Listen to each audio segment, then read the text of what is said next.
going on, everybody? I got these lawnmowers behind me. I've been trying to get a chance to work on them. I had to look up a couple YouTube videos. I know a little bit about lawnmowers, but the electrical part, I had to look up a couple videos to get a little more insight on it. I got this little electrical tester. It's real helpful, step by step with electronics. I have no affiliation with this YouTuber. It's a great YouTube video. Now I'm gonna start taking a look at this Cub Cadet. Start for the battery and see what kind of electrical problems I can find and try to get it fixed. All right, first thing we gotta do is see where our voltage is on this. 12.28. Showing you got good power there. Now I gotta go look at the next step. All right, that's the solenoid. It's behind the gas tank on this Cub Cadet. All right, we got 12 volts there.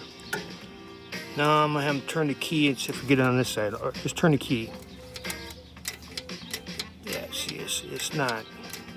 We're not getting it on this side. It's not going through the solenoid. Get it on this side. Got voltage on the incoming wire to the solenoid, but when we turn the key, it's not going through. So I got to figure that out. All right, we put a charger on the battery because it shows that it's got a little low voltage. I don't think it's a good battery, but that was the next step in the tutorial that I was telling you about. I got the charger on there and make sure we got a full 12 volts. We'll go on this other side and check and see if we can get power by the solenoid. Try to switch. Nothing still. Now let me see if we're getting power over here. Got the switch on? Nothing. Definitely have to remove the gas tank or you ain't gonna do anything. Right, here's the safety switch right here. You gotta unplug this and test in there. See if the juice is going through there. Then I'll show you after I get it out of there. So first thing I'm gonna do is I'm gonna bypass this switch. I'm gonna try to jump the power from this, eliminate the key, and see if anything happens. We got nothing. But I think I gotta push in this foot pedal.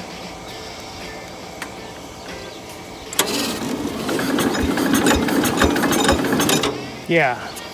So we got something wrong with our ignition switch. Let me plug this back in. Maybe it was the safety switch.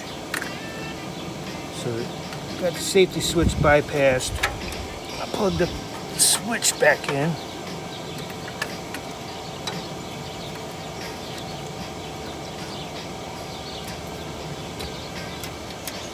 Nope, it's the ignition switch. All right, by process of elimination, I figured out it's the ignition switch. I'm gonna take that out. Maybe it's just all corroded up and I can clean it up. If not, I'll have to get a different one.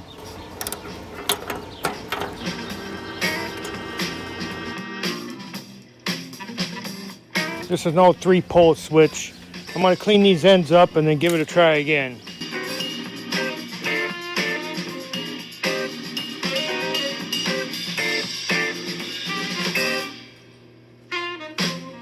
This switch is gone.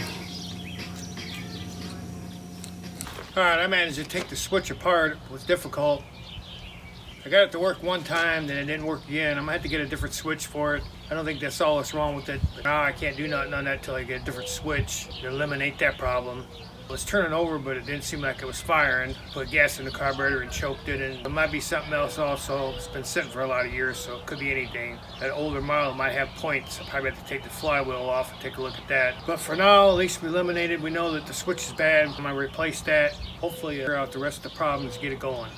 Thanks for watching and follow along. We'll see you guys in the next one.